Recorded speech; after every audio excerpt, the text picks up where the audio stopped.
Bom dia, meus queridos alunos. Esse nosso semestre letivo suplementar, vamos seguir em frente, mais uma aula assíncrona.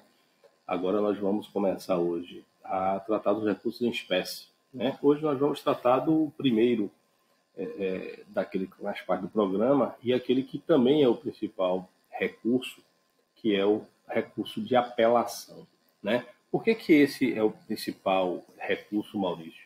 É porque você encontra um recurso como esse em praticamente todos os sistemas jurídicos modernos. Ele é o recurso por excelência porque é o recurso que cabe contra a sentença, contra a decisão de encerramento da instância, da primeira instância de desenvolvimento do procedimento, seja ele procedimento cognitivo, seja ele procedimento executivo, né, caberá sempre apelação. E este tipo de recurso a gente tem em todo o sistema processual, né, como regra, nos sistemas processuais você encontra um recurso, estilo recurso de apelação, em todos os procedimentos, inclusive nas estruturas de processos especiais, como o processo penal ou o processo do trabalho. Também no processo penal, também no processo do trabalho existe. No processo penal chama-se recurso ordinário, né? Assim como no juizado especial chama-se recurso inominado. E no processo penal fala em apelação penal. Mas de uma forma ou de outra, todos são este recurso que cabe contra a sentença. Mas vamos lá, vamos dar uma olhada na nossa agenda, né? Tudo aquilo que a gente vai tratar sobre o tema. Primeiro, suas noções gerais, depois vamos falar de requisitos de admissibilidade, e aqui eu lembro a vocês que a gente já tratou dos requisitos de admissibilidade dentro da teoria geral dos recursos e da parte especial de recursos, assim como os efeitos, porque tanto requisitos quanto efeitos eu vou trazer apenas aquilo que de particular tem do recurso de apelação, e não retirando tudo aquilo que a gente tratou dentro de teoria dos recursos, teoria geral dos recursos e da parte especial de recursos. Depois, questões fáticas, deduzidas e procedimento. Vamos tratar também de mérito da apelação. Não está aqui na agenda, mas a gente vai tratar sim. Ok? Então, vamos lá. Vamos começar sobre as noções gerais. Qual é o conceito do recurso de apelação? Então, é o recurso interposto para o juízo de segundo grau contra a sentença, né? Sentença é conceituada no artigo 203, parágrafo 1º, os provimentos do juízo de primeiro grau de jurisdição, para o fim de obter a sua anulação, quando houver um erro em procedendo, ou reforma, quando houver um erro em judicando. Vamos desdobrar isso um pouco, pessoal, que é importante a gente tratar, entender aqui essas questões centrais, né? A primeira coisa que a gente precisa entender é que o recurso de apelação, ele cabe contra a sentença, e a conceituação da sentença é um elemento dogmático, que foi trazido no CPC do ponto de vista de política legislativa. Então, em nosso ordenamento jurídico hoje, na forma do artigo 203, a sentença ela é caracterizada não pelo seu conteúdo, ok? Porque o que interessa para a conceituação de sentença é ser ela a decisão de encerramento da instância e que esteja de acordo ou com uma das hipóteses do artigo 485 ou com uma das hipóteses do artigo 487, ou seja, será a sentença aquelas decisões que julguem o mérito da demanda ou aquelas decisões que extingam o processo sem resolver o mérito da demanda, mas que encerrem a instância, tá bom? Encerrem uma instância do procedimento. Então, contra este ato caberá o recurso de apelação. E aí a gente vem, né, para uma segunda concepção, ou seja, caberá recurso de apelação de toda e qualquer sentença, seja ela uma sentença definitiva, seja ela uma sentença terminativa. Outra coisa que é importante a gente entender é que, embora a apelação seja um recurso que cabe contra a sentença por sua natureza, por sua essência, a gente teve uma alteração significativa na resolução no sistema recursal brasileiro com o CPC de 2015, que provocou uma mudança importante. Então, os dois recursos que a gente vai estar estudando nesta semana são justamente o recurso de apelação, aquele que cabe contra a sentença, e o outro vídeo vocês vão ver que a gente vai falar do recurso de agravo de instrumento, que é o recurso que cabe contra as decisões interlocutórias. No CPC de 73, originariamente, cabia recurso de agravo de instrumento de toda e qualquer decisão. E, facultativamente, as partes podiam optar por entrar com um agravo retido, que era uma opção que você interpunha um agravo retido e ele não era julgado naquele momento, ele ia ser julgado em conjunto com a apelação. Enquanto que o agravo de instrumento, como o próprio nome diz, você forma um instrumento, o processo prossegue em primeiro grau de jurisdição e o recurso de agravo de instrumento é levado ao tribunal para que imediatamente se julgue o recurso contra aquela decisão interlocutória. Então o processo prossegue e eu subo para promover o julgamento do recurso de agravo de instrumento. Numa segunda fase da reforma, ainda do CPC de 73, alterou-se o regime jurídico das decisões, dos recursos das decisões interlocutórias, dizendo que apenas algumas decisões interlocutórias poderiam ser recorridas via agravo de instrumento e aquelas que não tivessem urgência e a necessidade de ser proferido ou de ser decidido o agravo de instrumento naquele momento, eram recorridas pelo agravo retido. Então, deixou de ser uma faculdade do recorrente a opção de recorrer às decisões interlocutórias apenas, deixou de ser uma opção escolher entre agravo de instrumento ou agravo retido para promover uma decisão, um recurso das decisões interlocutórias, e passou a ser regra geral a interposição do agravo retido das decisões interlocutórias, e aquelas decisões interlocutórias cuja urgência, o risco de futuro provimento do agravo de instrumento, com anulação de muitas etapas do procedimento, era muito grande, ou que eu estava diante de uma situação de urgência, o sistema autorizava, o CPC autorizava, que a gente fizesse o agravo de instrumento imediatamente. O que é que fez mais? A regra era que toda decisão interlocutória era imediatamente recorrida, ainda que o recurso pudesse ser julgado imediatamente, agravo de instrumento, ou o recurso ficasse retido para julgamento posterior, agravo retido, onde ele seria julgado em conjunto com a apelação, certo? O CPC de 2015 alterou esta lógica do processo civil e a partir do CPC de 2015 a gente tem uma taxatividade das decisões interlocutórias que são recorríveis. A gente vai ver que o STJ mitigou essa taxatividade, mas veio o CPC e disse, olha, só caberá recurso imediato das decisões interlocutórias, aquelas que eu estou aqui elencando no artigo 1015. E aí o artigo 1015 foi lá e deu um rol de decisões interlocutórias, como, por exemplo, a de tutela provisória, a que decide sobre tutela provisória, e disse estas decisões são recorríveis imediatamente.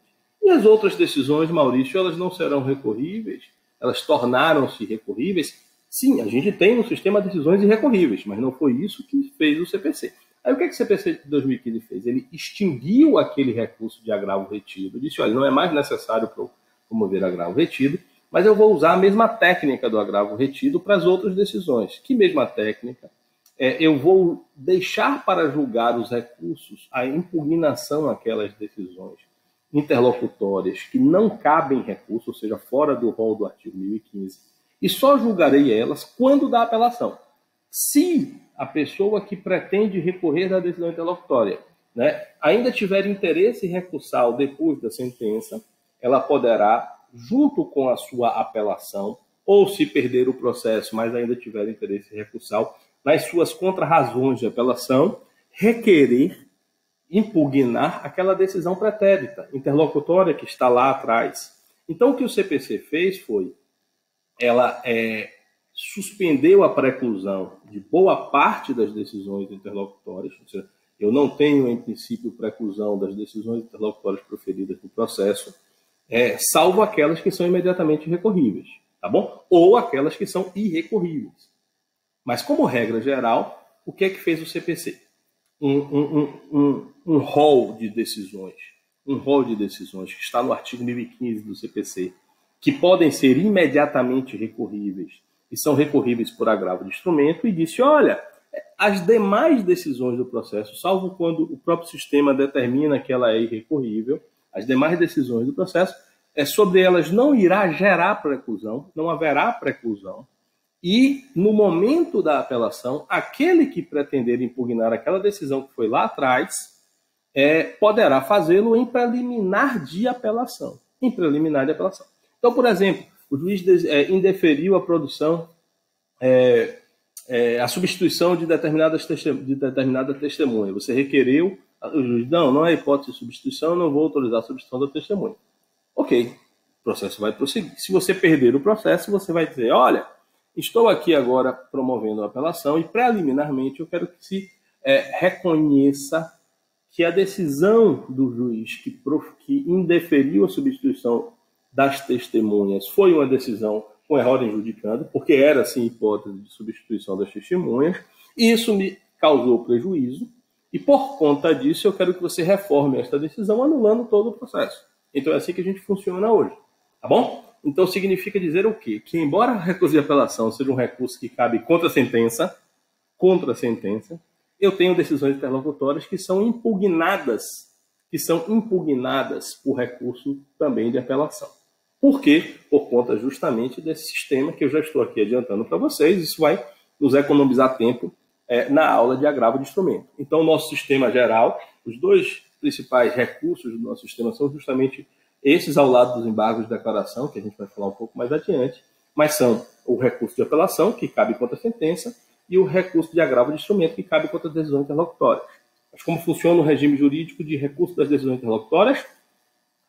Aquelas que estão taxativamente elencadas no artigo 1015, com as mitigações que o STJ fez, que a gente fala mais adiante, aquelas que estão taxativamente previstas no artigo 1015 são imediatamente recorríveis, e as demais decisões não são recorríveis, ou imediatamente, elas passam a ser recorríveis apenas, né, no momento da apelação, sendo você o apelante, você arguirá, impugnará a decisão via preliminar de apelação, e se você é o recorrido, o apelado, e ainda tiver interesse recursal de impugnar aquela decisão interlocutória, você impugnará aquela decisão interlocutória em contrarrazões de apelação, tá bom? Ao lado destas decisões, ou seja, aquelas em relação às quais não cabe agravo de instrumento, não geram preclusão e são recorríveis, a gente tem também outras decisões que são recorríveis na apelação. Quando numa sentença ele promover deliberação, decisão de matéria relativa à decisão interlocutória.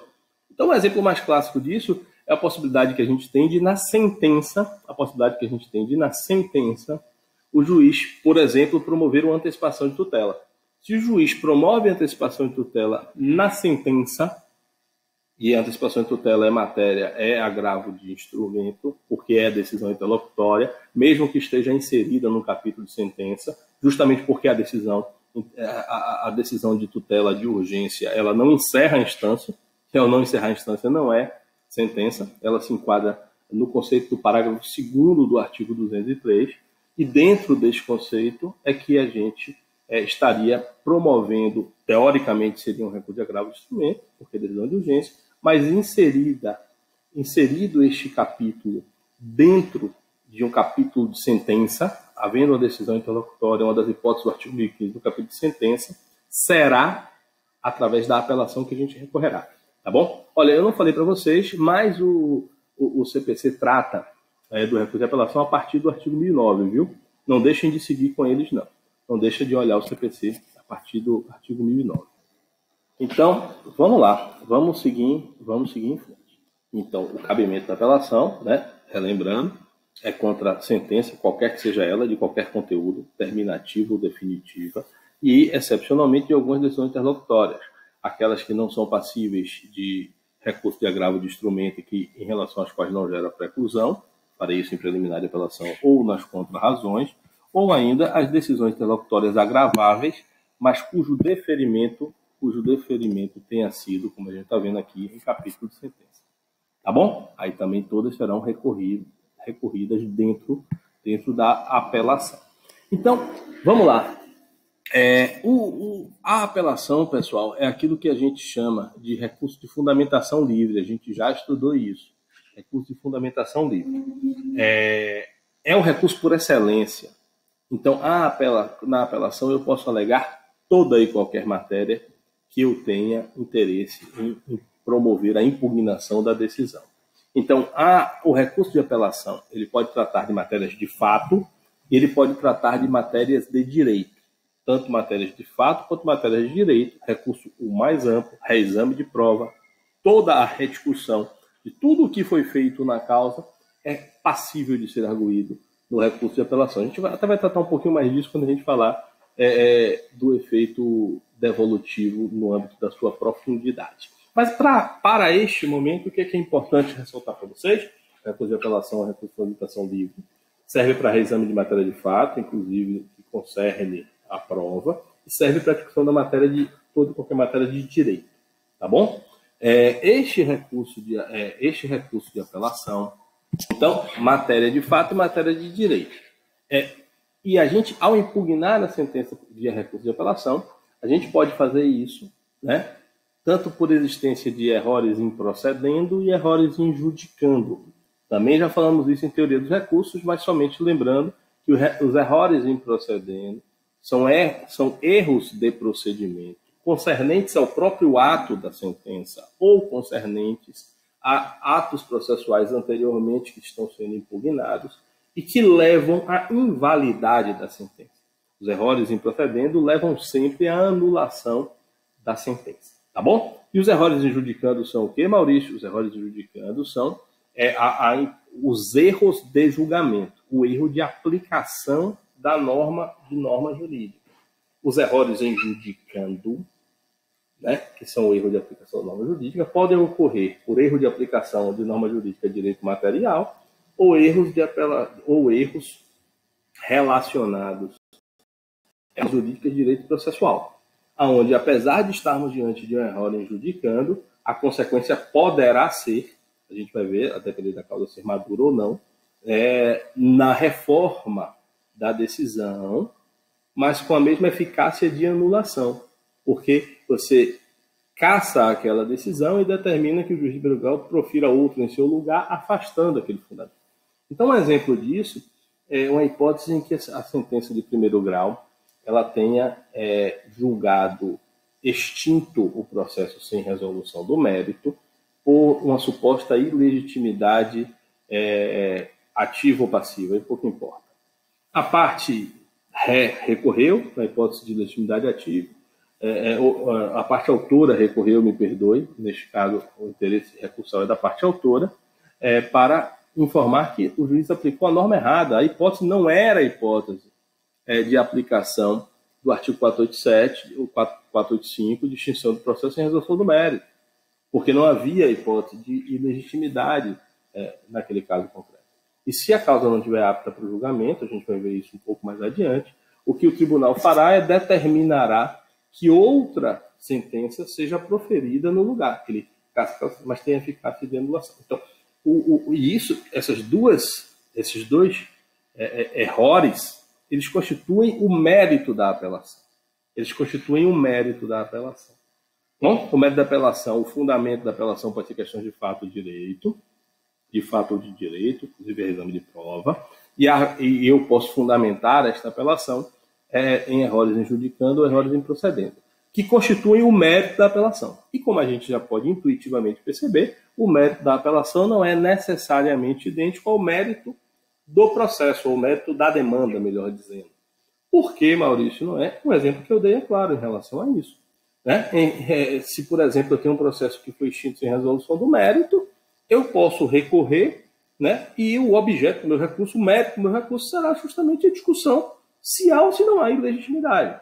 E, obviamente, a ilegitimidade, na forma, pelo menos da teoria da seção, na forma que a gente conhece no nosso ordenamento, como uma das condições da ação, neste caso não seria elemento de mérito. Eu faço somente aqui essa ressalva de uma discussão que existe na doutrina de que as condições da ação seriam, em sua essência, questões de mérito, mas não importa para a gente neste momento. Mas o que importa entender neste momento é que eu posso recorrer por força de uma questão processual, e isso será o mérito do recurso de apelação, e isso não coincidirá o mérito do recurso de apelação com o mérito da demanda. E o mérito agora poderá também coincidir, tá bom? Vamos seguir adiante, pessoal. Vamos seguir adiante. Requisitos de admissibilidade. Requisitos de admissibilidade. Aqui, mais uma vez, eu quero fazer com vocês a ressalva de que eu não vou tratar de todos os requisitos de admissibilidade recursal, tá bom? Por que eu não vou tratar? Porque nós já tratamos na aula de teoria geral dos recursos. Se quiser, você vai lá e dá uma olhada. Quando a gente falou exaustivamente dos requisitos de admissibilidade, dividindo-os em extrínsecos e intrínsecos e subdividindo todos eles. Eu vou tratar apenas daquilo que é relevante e diretamente vinculado ao recurso de apelação e que ou foge da regra geral ou que merece ressalva. Então, resumidamente, o que é que nos importa? Entender que o prazo do recurso de apelação é de 15 dias, como de todos os recursos, exceção feita ao embargo de apelação, né? Prazo para interpor e responder recurso de 15 dias. Quanto aos requisitos formais, eles estão elencados lá no artigo 1010 do CPC, tá bom? Eu preciso apresentar nome e qualificação das partes, disposição de fato e direito, razões do pedido de reforma ou de decretação da nulidade, pedido de nova decisão, isso é o que está no artigo 1010, até o pedido de nova decisão, e para além disso, dois outros requisitos que definem do sistema que estão em outra regra do CPC. O recurso precisa ser na forma escrita, né? Os recursos no nosso sistema brasileiro devem ser feitos de forma escrita, não há recursos orais no procedimento comum, e a postulação tem que ser feita por advogados, mesmo nas situações excepcionais onde se admite o juiz postulante e a postulação do advogado.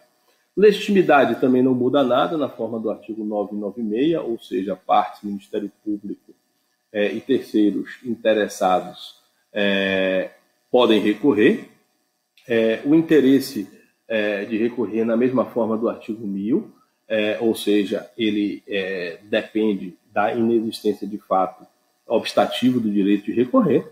Quanto ao preparo, ele cabe ou tem ou existe preparo no recurso de apelação. O recurso de apelação é um daqueles recursos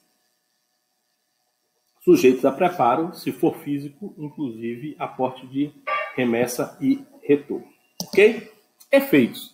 Também aqui, pessoal, faço eu a ressalva que nós vamos tratar dos efeitos apenas aquilo que de relevante eu preciso tratar no recurso de apelação.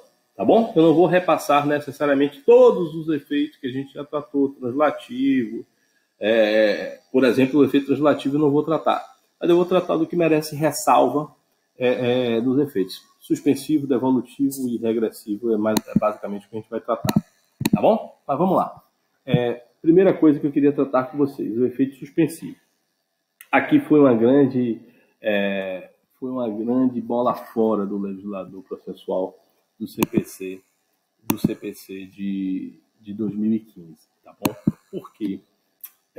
A gente sempre terá uma dinâmica tensionada entre os princípios, os valores que estão relacionados à segurança jurídica e à celeridade processual.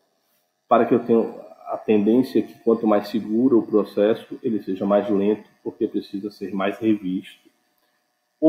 E todas as vezes que eu quero dar celeridade, eu tenho uma tendência de o processo ser menos seguro, para que ele seja mais célere, e ele tem, né, que ser... Tudo aquilo que é feito de forma mais rápida tende a ser feito de forma menos detalhada. Então, um dos elementos centrais que a gente tem para garantir a celeridade é justamente a possibilidade de conceder efeitos imediatos às decisões. E a gente viu, quando estudou teoria geral do recurso, lá que o CPC fala que as decisões, que os recursos, como regra, não terão efeito suspensivo. E isso, do ponto de vista quantitativo, é verdade. A grande maioria dos recursos não tem efeito suspensivo op legis, deferido pela própria lei. Não tem. O grande problema isso. Então, agravo de instrumento não tem efeito suspensivo op legis, embargo de declaração não tem efeito suspensivo op legis, recurso especial não tem efeito suspensivo op legis, recurso extraordinário não tem efeito suspensivo op legis. Então, a grande maioria dos recursos não possui efeito suspensivo op legis. Qual foi o grande problema, a grande bola fora que o CPC deu em nosso sentir no que concerne à efetividade e à celeridade processual? O recurso de apelação, ele é o recurso mais relevante e importante do sistema, mais relevante e importante do sistema. Ele é o recurso numericamente mais interposto, é mais interposto até do que agravo de instrumento. Praticamente todas as sentenças, nem todo processo você tem interposição de agravo de instrumento no curso dele, mas quase todos os processos você tem a interposição do recurso de apelação. E ao recurso de apelação, o sistema, o CPC, deu efeito suspensivo como regra. Deu efeito suspensivo como regra. Tem as hipóteses que não cabe efeito suspensivo, eu trato já disso.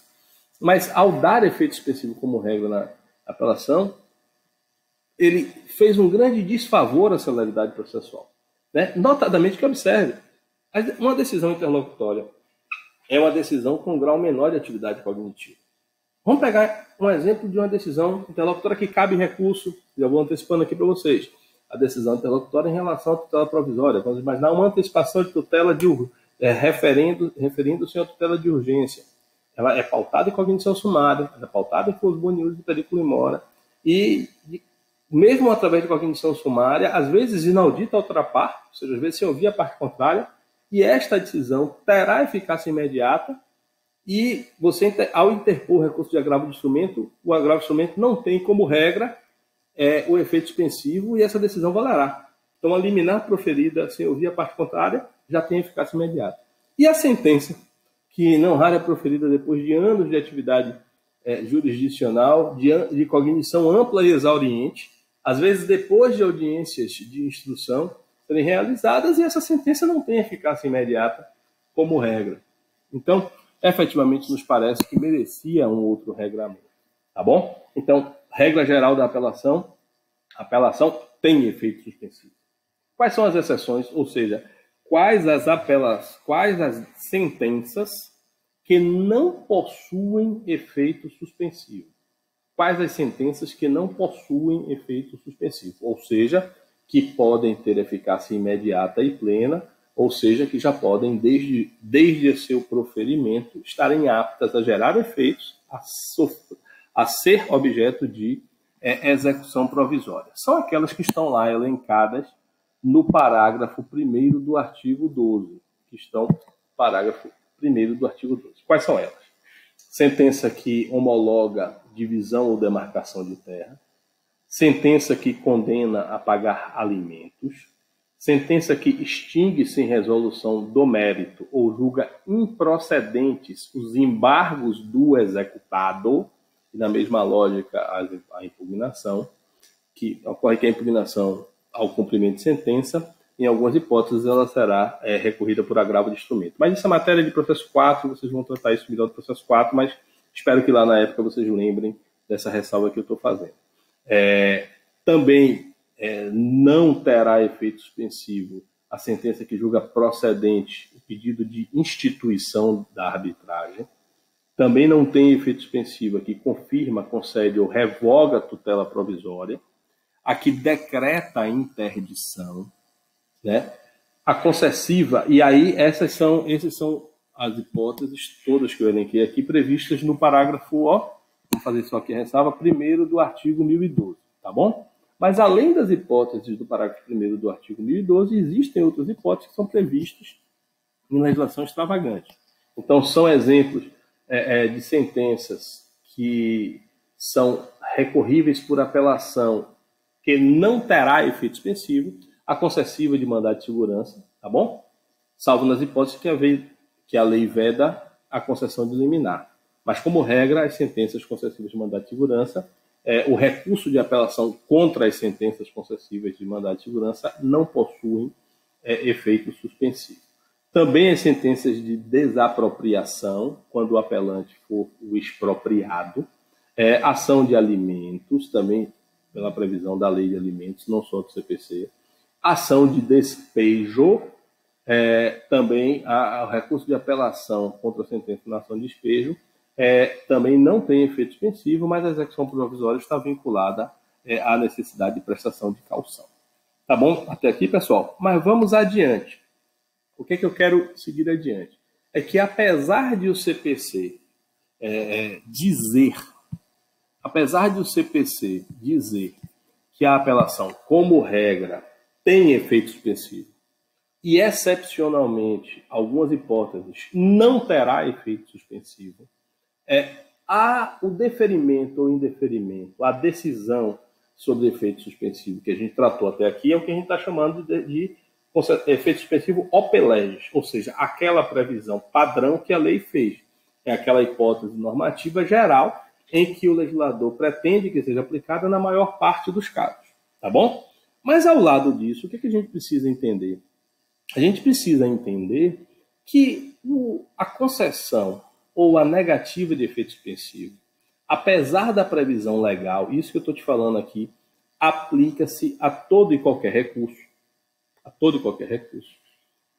Será, em última análise, poderá, em última análise, ter a deliberação legal sobre efeito suspensivo submetida a uma alteração judicial, que é o que a gente chama de concessão ou negativa de efeito suspensivo, né? Ope iudicis. Ou seja, assim como eu tenho no primeiro grau de jurisdição a possibilidade de o juiz deferir antecipação de tutela e alterar o ônus da espera do processo, impondo a quem, em princípio, não precisaria estar esperando a duração normal do processo, impondo os ônus, alterando os ônus da espera do processo para que goze do bem jurídico tutelado, o mesmo pode acontecer em grau de recurso. Então, também o relator, não sei se vocês vão lembrar, lá na aula de ordem dos processos dos tribunais, que entre os poderes do relator está promover decisão sobre antecipação de tutela recursal. Então, caberá ao relator do processo, em última análise, decidir se aplica, claro que sempre mediante requerimento da parte, não de ofício, mediante requerimento da parte, decidir se mantém os efeitos legais relacionados à suspensividade daquele recurso ou se altera os efeitos legais de suspensividade daquele recurso. O que você quer dizer com isso, Maurício? Eu quero dizer que, apesar da apelação, como regra, possuir efeito suspensivo, é possível requerer ao juiz que afaste o efeito suspensivo ope legis e conceda, né, eficácia imediata à sentença, afastando o efeito suspensivo para conceder eficácia imediata à sentença, por decisão ope iudicis.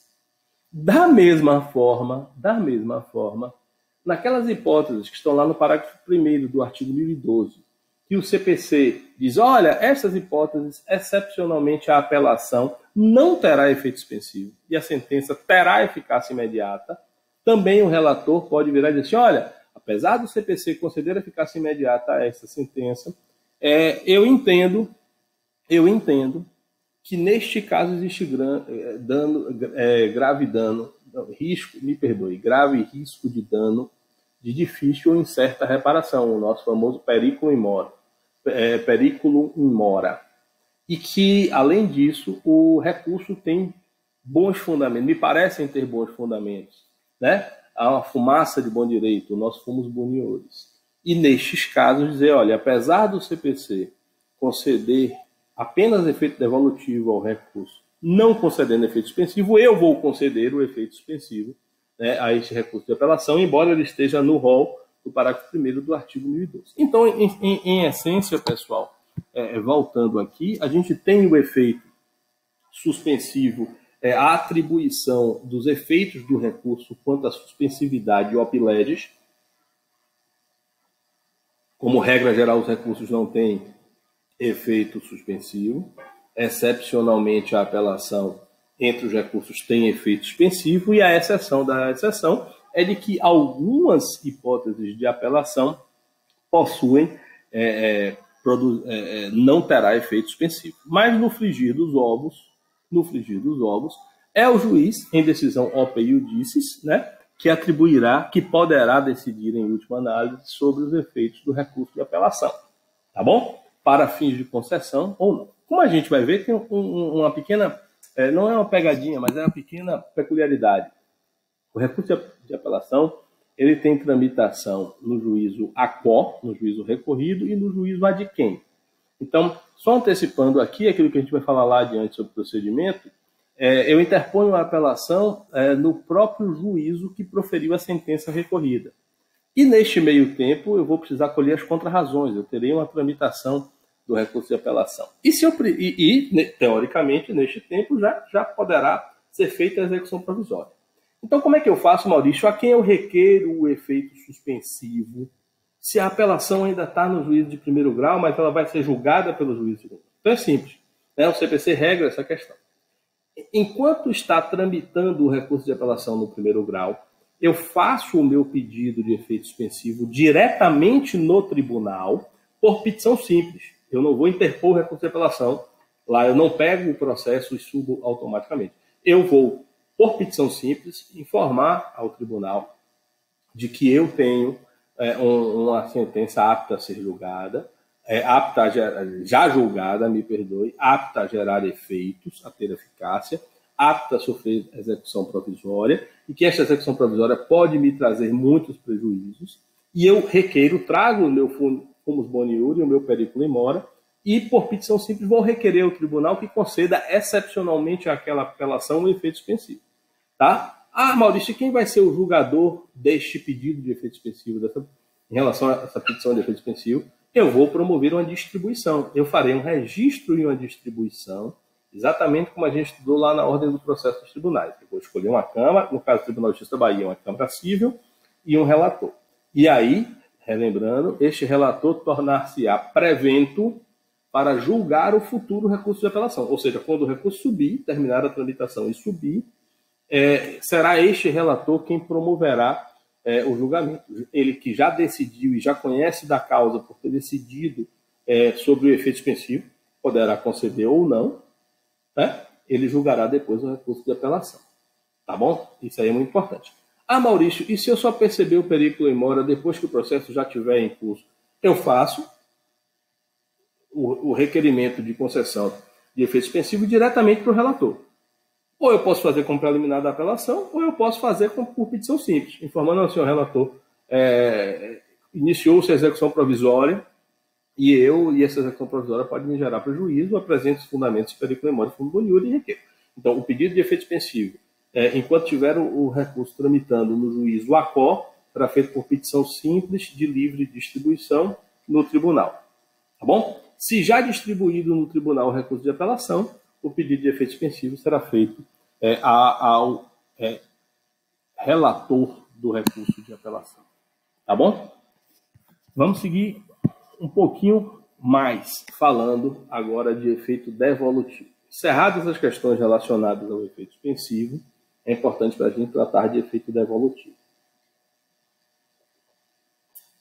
O recurso onde mais se estuda e de forma mais adequada se trata do efeito devolutivo é o recurso de apelação. E o recurso, o regramento dogmático do efeito devolutivo na norma está no artigo 1013. O artigo 1013 ele trata tanto do efeito devolutivo na sua extensão, quanto do efeito devolutivo na sua profundidade. Tá? O que é o efeito devolutivo na sua extensão? Lembram quando a gente falou em teoria geral do recurso de recurso parcial, que se eu recorrer de uma parte, apenas essa parte poderá ser julgada pelo tribunal, obviamente porque a outra parte que não for sujeita a recurso também transitou em julgado. Né? Então, o efeito o efeito devolutivo quanto à extensão, ele é reconhecido por um brocardo latino que fala tanto um devoluto quanto um apelato. Será devolvida ao tribunal a matéria que for apelada. Então, quanto à extensão, o recurso de apelação terá efeito devolutivo em relação aos capítulos de sentença que forem impugnados. Então, se eu tenho um processo onde eu tenho acumulação de pedidos materiais e danos morais, e apenas o capítulo relacionado aos danos materiais foi impugnado, ou seja, a extensão da devolução da matéria para o tribunal será exclusivamente relacionada aos danos materiais.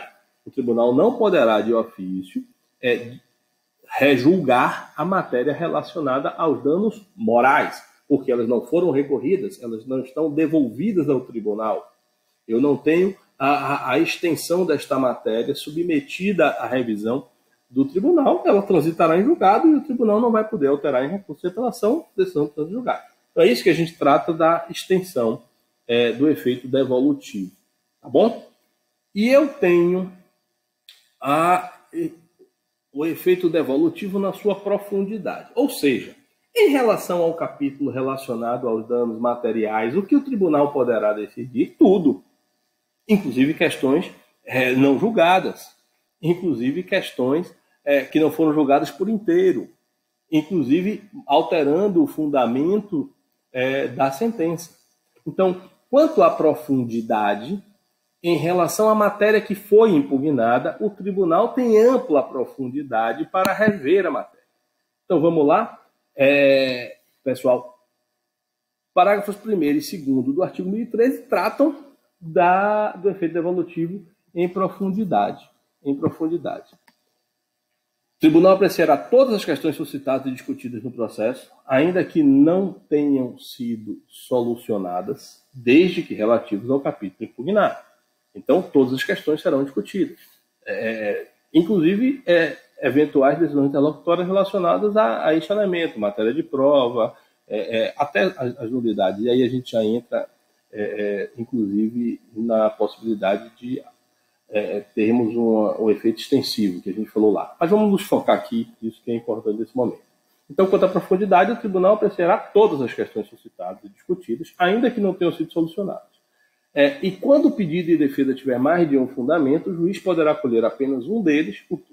A apelação devolverá ao tribunal o conhecimento das demais. Então, o que significa dizer com isso, para a gente fechar aqui efeito devolutivo? Na sua extensão, ele devolve ao tribunal os capítulos de sentença que foram impugnadas, mas em relação à matéria impugnada, ele devolve ao tribunal a capacidade de analisar tudo em profundidade. Inclusive questões que foram parcialmente decididas ou não decididas, ou outras causas de pedir, ou outros fundamentos jurídicos que tenham sido alegados pelas partes e não tratados na decisão. Tá bom?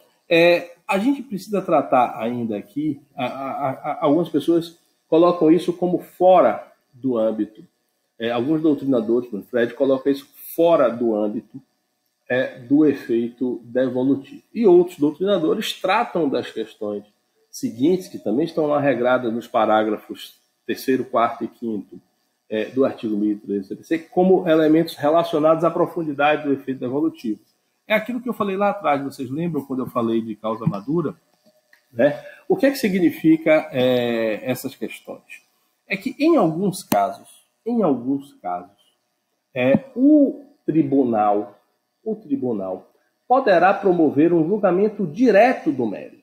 Então é por isso que alguns dizem, olha, está dentro, parágrafo 3º e 4º do CPC. Desculpa, eu falei aqui também, mas é só parágrafo 3º e 4º do artigo 1013 do CPC. Então, são algumas hipóteses em que o tribunal poderá diretamente julgar o mérito. Né? Alguns dizem, olha, isso não é efeito devolutivo, porque isso não foi impugnado. São matérias que não foram impugnadas. Mas, na sua essência, está dentro daquilo que o tribunal, que devolve-se ao tribunal, não pelo recurso, mas pela lei, a possibilidade de promover o julgamento. Durante muito tempo, essas possibilidades não eram aceitas, porque entendia-se que havia ali uma supressão de instância. Porque nestas hipóteses que a gente vai tratar mais adiante, vocês vão ver, são hipóteses em que o tribunal julgará o mérito da demanda quando o primeiro grau não fez. Né? Então ele estará julgando em primeira mão, né? Com uma supressão sim de instância. Eu estarei pulando uma instância naquele caso. O que não é o que ordinariamente é desejável. Mas o que acontece em muitos casos, inclusive há muitos casos de ações de competência originária, que eu já começo a tramitação da solução da demanda em segundo grau, no âmbito de um tribunal. Então, o que é que fez o CPC? Isso começa na segunda fase da reforma do CPC de 73, essa técnica de julgamento direto do mérito pelo tribunal, dentro daquilo que se chama quando a causa estiver madura, quando ela estiver apta para o julgamento. Isso começa na segunda fase da reforma e o CPC de 2015 ampliou as hipóteses de julgamento direto do tribunal. Então, vou pegar apenas um dos exemplos. Antigamente, se o juízo de primeiro grau proferiu uma sentença com julgamento de mérito extinguindo o processo com base na prescrição. Se o tribunal entendia que não era hipótese de prescrição e afastava a prescrição, ele necessariamente tinha que devolver o processo ao tribunal. Olha, uma decisão de mérito, olha que reforma a decisão, mas que levaria o processo de volta para o primeiro grau, ou seja, que teria a mesma eficácia de uma decisão que reconhece uma hipótese de erro improcedendo, né, que anularia a decisão, que teria a mesma eficácia. Então, antes o tribunal era obrigado a fazer isso. Se ele entendia, se ele afastava a prescrição, ele mandava para o juízo de primeiro grau promover o novo julgamento da demanda. Agora não é mais assim. Agora ele poderá devolver ou não. Poderá devolver ou não, Maurício, a partir do quê? A partir da compreensão do tribunal sobre a necessidade de produção de novas provas. Se houver necessidade de produção de novas provas, olha, afastou a preclusão e precisa, neste caso, ouvir testemunhas, realizar perícia, porque as demais matérias de fato são controvertidas aqui. Eu não posso, portanto, como tribunal, suprimir a instância nesta hipótese. Agora, não, eu afastei a prescrição porque não ocorreu, mas a causa é uma causa que discute-se a legalidade ou a constitucionalidade da cobrança de um determinado tributo, em que eu não terei necessidade de ter perícia contábil, nem nenhum tipo de perícia, e eu não tenho testemunha para referir constitucionalidade ou legalidade, são matéria de direito.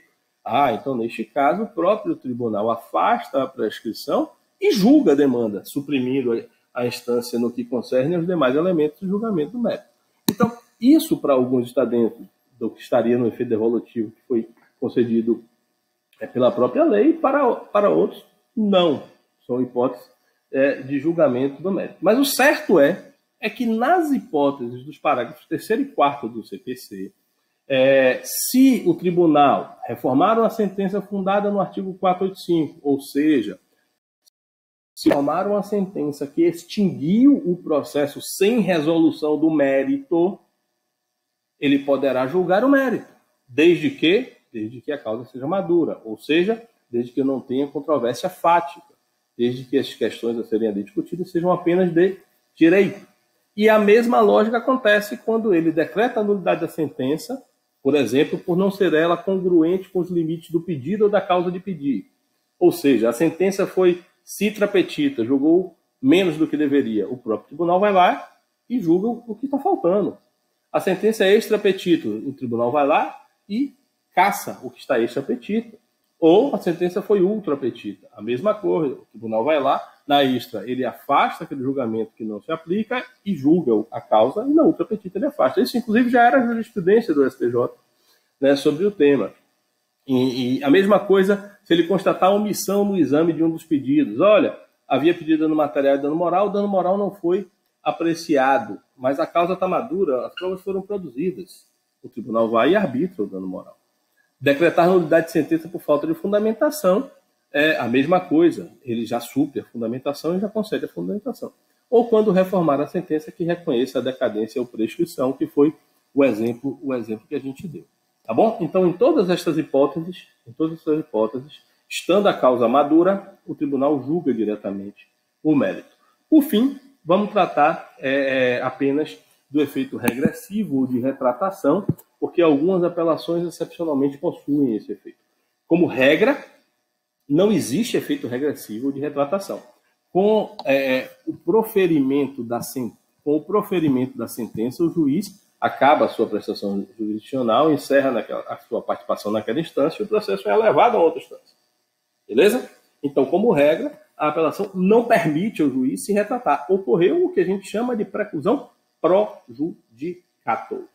O juiz não vai poder julgar, rejulgar, voltar atrás, mudar a sentença que ele proferiu.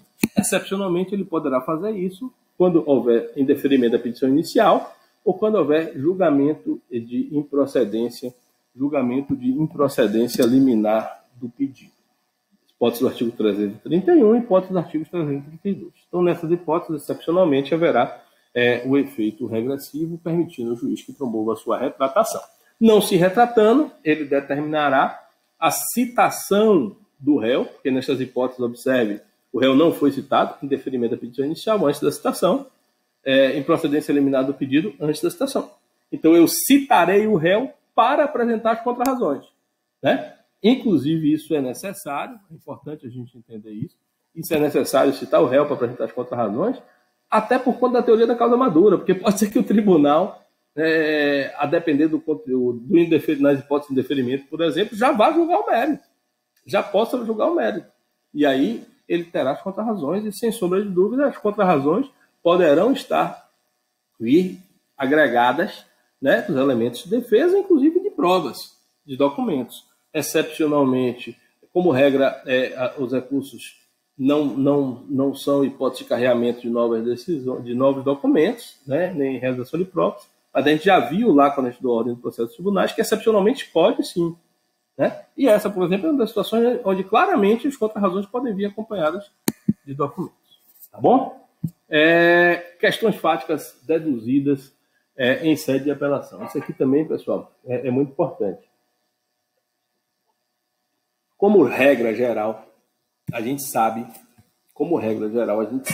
que a demanda se estabiliza no saneamento. Essa é a regra. A partir do saneamento, como regra, a gente não promove alterações na demanda no seu julgamento. Não promove. A gente sabe que o autor pode desistir da demanda até a citação do réu, e pode trazer novos fatos, novas causas de pedir e novos pedidos até a citação do réu. Entre a citação do réu e o saneamento, ele pode trazer novos fatos, novas causas de pedir com a aquiescência do réu. E após o saneamento, eu tenho a estabilização da demanda. Tá bom? Agora, excepcionalmente, eu posso deduzir fatos novos na apelação. O que você tem aí é uma tutela do princípio da boa-fé. É que há situações em que, por exemplo, foi o réu apelado quem impediu ou ocultou ou escondeu fatos relevantes para a causa ou documentos relacionados a fatos relevantes para a causa do autor. Ou mesmo eu recebo e absorvo provas posteriormente recebidas pelo autor, descobertas ou formadas, às vezes até formadas, né, depois de proferir a sentença, ou depois do momento que era possível apresentar no processo. E estas situações poderiam vir, inclusive, a ser objeto de ação rescisória. Né? Porque há duas hipóteses onde a gente pode encaixar essa situação. A gente vai estudar a ação rescisória, que é uma ação autônoma de impugnação, ainda nesse curso, né? Mas eu antecipo que duas hipóteses de rescindibilidade erro de fato, quando a gente percebe que o juiz aceitou como verdade um fato que não era verdade, eu consegui uma prova relacionada a isso, né? Ou quando a sentença se pautou em falsa prova. Então, se caberia ação rescisória dessa sentença, por que não de logo aceitar que estes novos fatos sejam trazidos? E é isso que o CPC faz. Ele autoriza que algumas questões não propostas no juízo inferior poderão ser suscitadas na apelação, desde que a parte provar que deixou de fazê-lo por motivo de força maior. E aí eu tanto tenho a possibilidade de alegação nova de fato velho. Olha, eu só pude alegar este fato, embora ele seja um fato antigo, já ocorrido, mas que eu não pude, eu tive uma impossibilidade objetiva de alegar ele, né? Fui impedido pelo réu de alegar este fato, qualquer que seja o motivo. Eu posso também promover a alegação de um fato novo, que pode ser levado em consideração. Então, eu tenho uma indenização por dano moral por força de um acidente de uma pessoa que estava internada no hospital. A situação dela agravou-se, ela morreu. Eu habilito os herdeiros e este fato tem que ser levado em consideração no julgamento da indenização. Né? E a mesma coisa relacionada à possibilidade de trazer estas provas. Né? Desde que seja uma prova relacionada a um fato velho, mas que eu obtive a prova depois, ou uma prova relacionada ao fato novo. De uma forma ou de outra, eu terei que ter a bilateralidade sobre a prova, ou seja, se foi trazida pelo pelas contrarrazões, o autor o apelante vai ter que ser intimado para se manifestar. Se foi trazida na apelação, nas contrarrazões eu tenho que manifestar. Isso é importante. E se eu precisar produzir, Maurício, a prova pericial ou a prova testemunhal, o tribunal pode fazer. A gente já estudou isso lá na ordem do processo dos tribunais, que o relator ele mesmo pode conduzir a realização desta prova ou ele pode delegar a juízo de primeiro grau. Tá bom? Então, indo para as questões finais, vamos tratar aqui do procedimento. Como eu disse para vocês, a apelação ela tem um duplo procedimento. Ela tem um procedimento no juízo de primeiro grau e tem um procedimento no juízo de segundo grau. O que a gente precisa entender aqui é que isso também é alteração do CPC de 2015. O juiz de primeiro grau ele promove o processamento da apelação, mas ele não promove a admissibilidade da apelação. Eu tenho uma tramitação em duplo juízo, mas a admissibilidade em juízo único, que é no juízo ad quem. Outros recursos, eu tenho uma admissibilidade dupla, juízo ACO e ad quem, recurso especial e recurso ordinário. Ele vai ser haverá tanto um juízo de admissibilidade no juízo ACO, como haverá um juízo de admissibilidade no juízo ad quem. A apelação também era assim, mas o CPC 2015 acabou com isso. Então, resumidamente, como é o procedimento?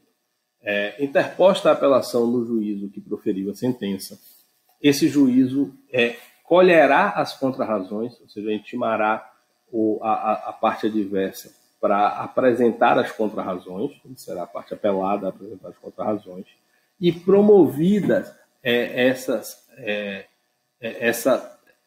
regularização do procedimento, angularização do procedimento recursal, independente de promover a juízo de admissibilidade, o juízo ACO ele remeterá ao tribunal a apelação. Chegando lá no tribunal, se não for hipótese de prevenção, eu farei a distribuição, o registro e a distribuição da apelação para um relator, que será membro de uma Câmara, de uma turma de julgamento, de uma Câmara de julgamento. Este relator, 30 dias, elaborará o seu voto, encaminhará ao presidente e o presidente promoverá pauta, e aí nós seguimos todo o trâmite que a gente viu, inclusive com sustentação oral, porque a apelação, como a gente viu, é um dos recursos cujo julgamento do tribunal admite a sustentação oral. Tá bom? Então, só repassando aqui, a apelação será interposta por petição dirigida ao juiz de primeiro grau. O apelado é intimado, lá mesmo pelo juiz de primeiro grau, para apresentar as contrarrazões em 15 dias. Detalhe importante, foi bom revisitar aqui para lembrar. E se o apelado interpuser apelação adesiva, lembram de recurso adesivo, que a gente tratou isso em teoria geral dos recursos, que em relação a alguns recursos cabe o recurso adesivo, a apelação, recurso especial e recurso extraordinário. Então, havendo a interposição de recurso adesivo, que é no mesmo prazo das contrarrazões, o juiz intimará o apelante para apresentar as contrarrazões do recurso adesivo, e após todas essas formalidades, sem juízo de admissibilidade, o tribunal remete os autos ao tribunal. Tá bom? Recebido o recurso de apelação no tribunal, será imediatamente distribuído, seja por livre distribuição, seja distribuição por dependência. Eu tenho um relator, designado relator. Este relator poderá decidir monocraticamente nas hipóteses do artigo 932, 3 a 5. Lembram? A gente falou disso em ordem do processo nos tribunais. Quais são as hipóteses? Inadmissibilidade flagrante da apelação e as hipóteses onde eu já tenho precedente obrigatório sobre o tema. Nestas hipóteses, o relator decide monocraticamente. Hipótese do inciso 3 a 5, 932. Se não for o caso de decisão monocrática, elabora seu voto, junta o relatório nos autos e remete ao presidente e seguimos a partir daí dentro daquilo que tem previsto e que a gente já estudou na ordem do processo nos tribunais. Se você não viu, lhe recomendo ir lá analisar essa aula. Então, pessoal, por hoje era isso. Na verdade, para essa semana, além do recurso de apelação, a gente vai também tratar do recurso de agravo de instrumento mas isso é objeto de uma outra aula assíncrona que vai estar à disposição de vocês. Um forte abraço, bons estudos e vamos em frente.